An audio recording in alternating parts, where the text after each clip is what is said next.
Vous êtes sur Speed Line TV et vous faites bien. Mesdames et messieurs, bonsoir et bienvenue dans ce journal. Le parti d'opposition, les démocrates, enregistre une nouvelle adhésion, celle de Daniel Etta. L'ancien candidat à la présidence a officialisé son entrée dans le parti ce jeudi à l'issue d'une audience avec son président Boni Yayi, un sujet à suivre en ouverture de cette édition. Des fonctionnaires du ministère de l'Intérieur et de la Sécurité publique ont reçu des décorations. La cérémonie présidée par le ministre Alassane Seydou s'est tenue à Cotonou. À suivre le compte-rendu dans un instant. Sur le plan international, en Guinée-Bissau, la principale coalition d'opposition ne pourra pas présenter sa liste aux législatives prévues le 23 novembre. La Cour suprême évoque un dépôt tardif de son dossier.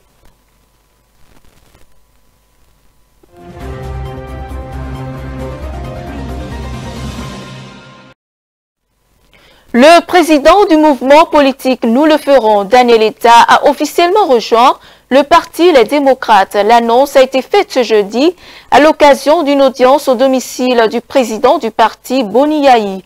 Candidat déclaré à l'élection présidentielle de 2026, Daniel Etta a réaffirmé à cette occasion son engagement, sa détermination et sa disponibilité à œuvrer aux côtés du parti. Écoutons un extrait de sa déclaration.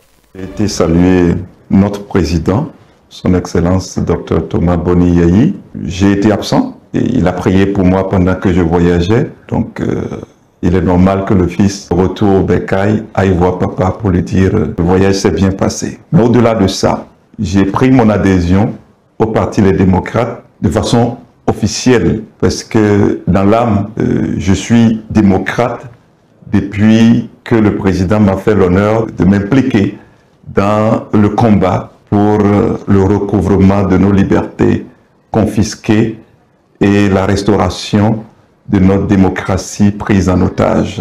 Donc, ce n'est qu'une formalité que je viens de faire et il m'a fait l'honneur de me recevoir pour s'assurer que c'est effectif.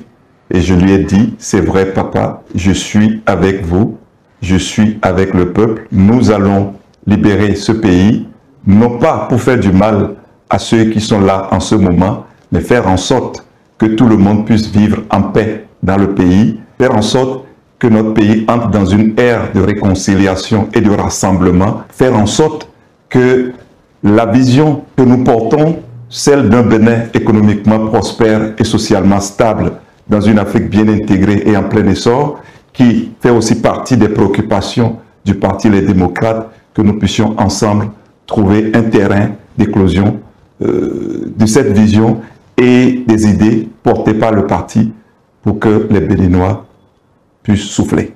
Parce qu'ils ont longtemps serré la ceinture, il est temps que ce soit desserré et nous allons y travailler ensemble. Je voudrais dire à nos compatriotes de ne pas s'inquiéter. Je l'ai dit à l'un de mes retours de voyage, pendant 40 jours, Goliath a terrorisé Israël. Mais il a fallu un petit David envoyé par le roi pour que Goliath soit terrassé. Et nous sommes encore dans la répétition de ce qui s'est passé et certainement notre président, notre roi, enverra le David qui terrassera Goliath et le peuple aura la paix. Soyez pas inquiets, chers compatriotes, tout va bien. Et à ceux qui se retrouvent de l'autre côté, je voudrais leur dire, la paix, rien que la paix, c'est ce que nous vous apportons. Il n'y aura pas de chasse aux sorcières, il n'y aura pas de vengeance, il n'y aura pas de représailles. Nous remettrons simplement tout en ordre pour que notre pays retrouve sa dignité. Comme annoncé en titre, plusieurs fonctionnaires du ministère de l'Intérieur et de la Sécurité publique ont été décorés. La cérémonie s'est déroulée à la salle des fêtes des tours administratifs de Cotonou, sous la présidence du ministre Alassane Seydou, Grand Croix de l'Ordre national du Bénin. Compte rendu, Romaric Adossa, Bernardin Bongo. 35 cadres et fonctionnaires de la police républicaine et du ministère de l'Intérieur et de la Sécurité publique ont été reçus ce jeudi 25 septembre dans différents ordres du Bénin. 12 dans l'ordre national, 20 dans l'ordre du mérite et 3 dans l'ordre du mérite social. Une cérémonie présidée par le ministre de l'Intérieur et de la Sécurité publique, Alassane Seydou, en sa qualité de Grand Croix de l'ordre national du Bénin, qui vise à reconnaître les mérites de ces hommes et femmes qui se sont consacrés à servir la nation avec dévouement. La nation vous honore car vous l'avez servi avec dignité. Mais cette reconnaissance n'est pas une fin. Elle est un point de départ renouvelé, une invitation à persévérer, à transmettre, à incarner l'exemplarité. Comme le disait Antoine de Saint-Exupéry, ce qui donne un sens à la vie, donne un sens au travail. Votre engagement aujourd'hui est un message pour ceux qui viendront après vous. Le mérite n'est jamais un hasard. Il est le fruit de l'effort, du courage et de la fidélité au devoir. Chers récipiendaires, soyez fiers. Fiers d'avoir été vus, entendus et aujourd'hui honorés. Fiers d'être les visages visibles d'une force républicaine solide, humaine, déterminée. Puissent ces distinctions vous inspirer, vous élever et vous rappeler chaque jour que dans cette maison qu'est l'État, le courage, la discipline et le sens du devoir ne passent jamais inaperçus. Conscients que ces distinctions sont un rappel de la République à plus de sacrifices, d'abnégation et de vertu, les récipiendaires réaffirment leur engagement à continuer dans cet élan d'œuvre patriotique pour une sécurité de qualité au Bénin. Ils témoignent également toute leur gratitude à la grande chancellerie du Bénin et au ministre Alassane Seydou en particulier. Permettez-moi d'adresser notre gratitude au président de la République, grand maître de l'ordre, qui nous a consacrés dans les différents ordres nationaux du Bénin. Messieurs le ministre, je vous prie de bien vouloir accepter nos sincères remerciements pour tous les efforts que vous ne cessez de consentir en faveur de la sécurité, de la paix et de la stabilité de notre pays. Nos remerciements vont aussi à tous les membres du cabinet du ministre et du conseil de commandement de la police républicaine pour l'encadrement dont ils nous gratifient dans l'accomplissement de nos missions respectives.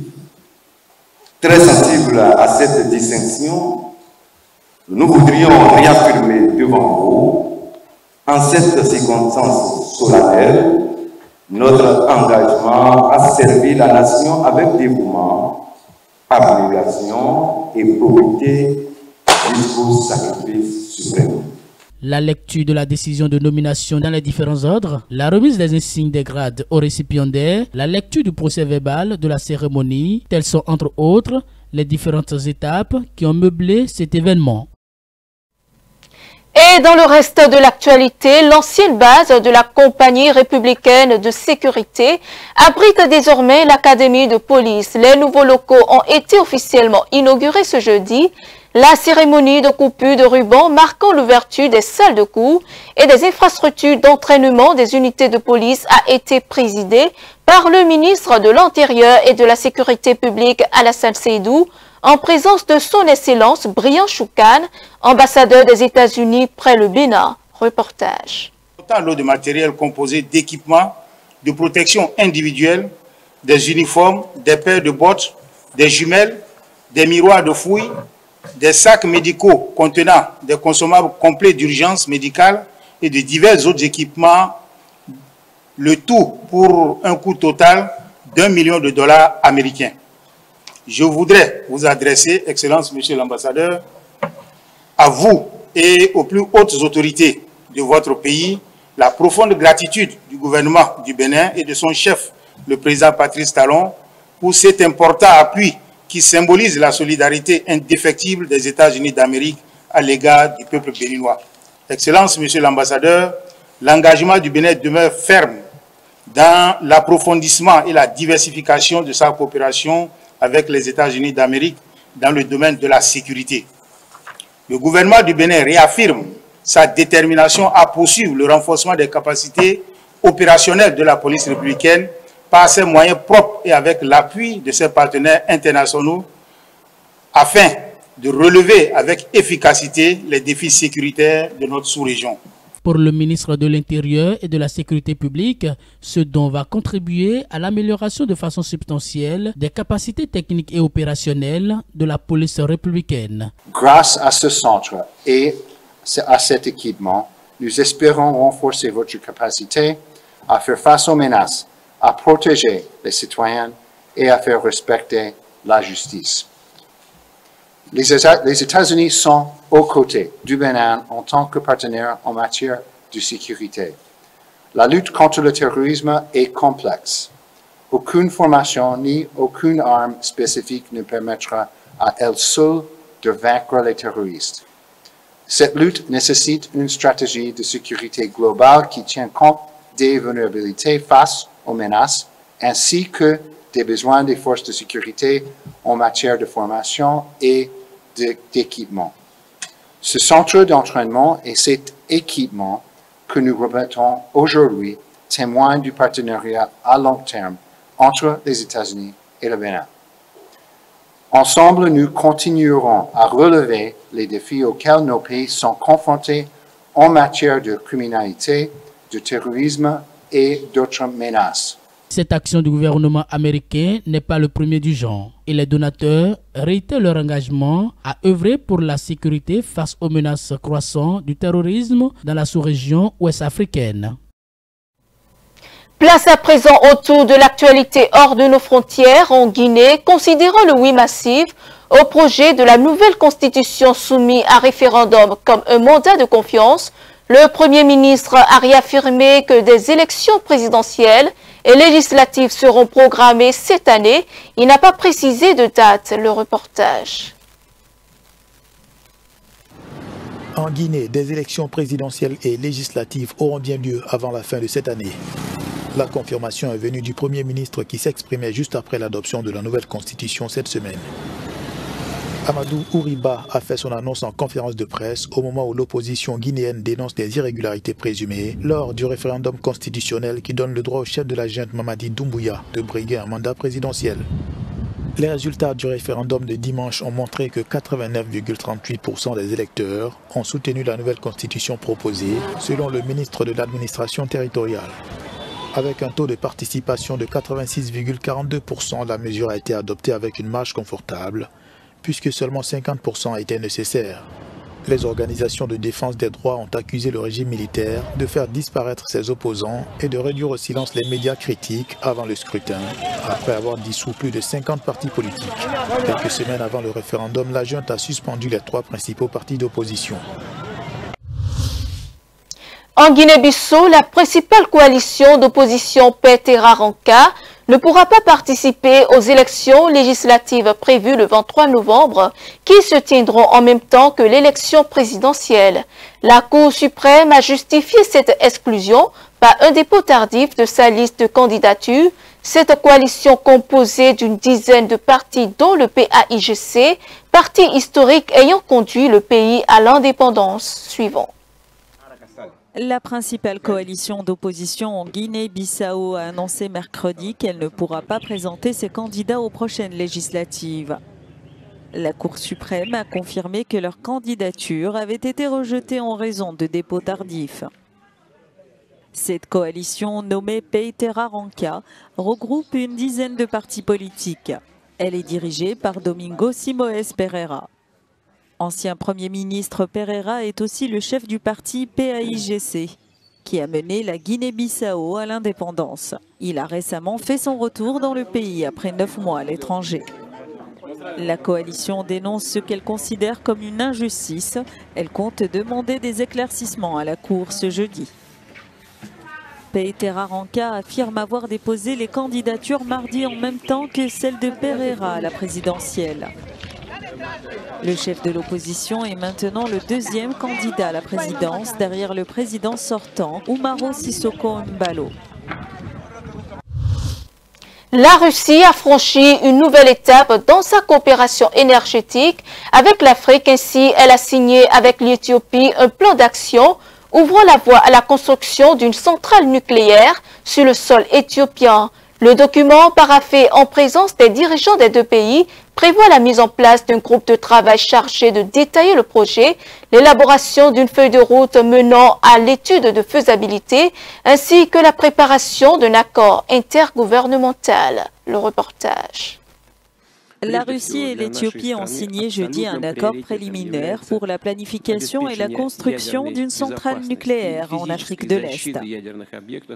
Ce projet est porté par Rosatom, la société nucléaire russe, en partenariat avec la compagnie d'électricité éthiopienne. L'objectif est d'étoffer le secteur énergétique en Éthiopie et d'étendre l'influence de Moscou en Afrique. L'accord prévoit la rédaction d'un plan détaillé de construction et d'une feuille de route. Il inclut aussi un accord intergouvernemental pour assurer la réalisation du projet. Les deux parties travailleront ensemble sur les aspects techniques et économiques. Aujourd'hui, l'Afrique du Sud est le seul pays africain à exploiter une centrale nucléaire. D'autres pays comme le Niger et l'Égypte ont également montré leur intérêt pour le nucléaire civil. Après des mois de tractation, voilà le cadre de l'accord officialisé par la Maison-Blanche. Ce jeudi, Donald Trump a signé dans le bureau ovale le décret validant les contours de l'accord avec la Chine concernant le rachat des activités américaines de l'application TikTok, bien que le président américain estime que cet accord est globalement favorable aux intérêts des États-Unis, son texte doit encore être finalisé et approuvé définitivement par Pékin. C'est après moi. Le président Donald Trump a signé un décret jeudi qui expose son projet de vendre TikTok, propriété chinoise, à des investisseurs américains et internationaux. Ce décret présidentiel soutient l'accord de placer TikTok sous propriété américaine et d'ainsi poursuivre ses activités aux États-Unis tout en répondant aux préoccupations de sécurité nationale énoncées par la loi américaine. L'année dernière, le président Joe Biden a signé une loi demandant à la société chinoise ByteDance de vendre les actifs de TikTok à une société américaine avant le début de l'année, sous peine d'interdiction. Mais M. Trump a depuis signé à plusieurs reprises des décrets qui ont permis à TikTok de continuer à fonctionner aux États-Unis, alors que son administration tente de parvenir à un accord pour la vente de la société. On ignore encore beaucoup de choses sur l'accord en cours, à part qu'il réduirait à 20% la participation chinoise dans TikTok aux États-Unis. Pékin a réitéré vendredi son appel à un traitement ouvert et équitable sur cette question. C'est tout pour cette édition. Merci de nous avoir suivis. Suivez-nous en continu sur speedline.tv.bj/live et sur nos différents canaux digitaux Facebook et YouTube.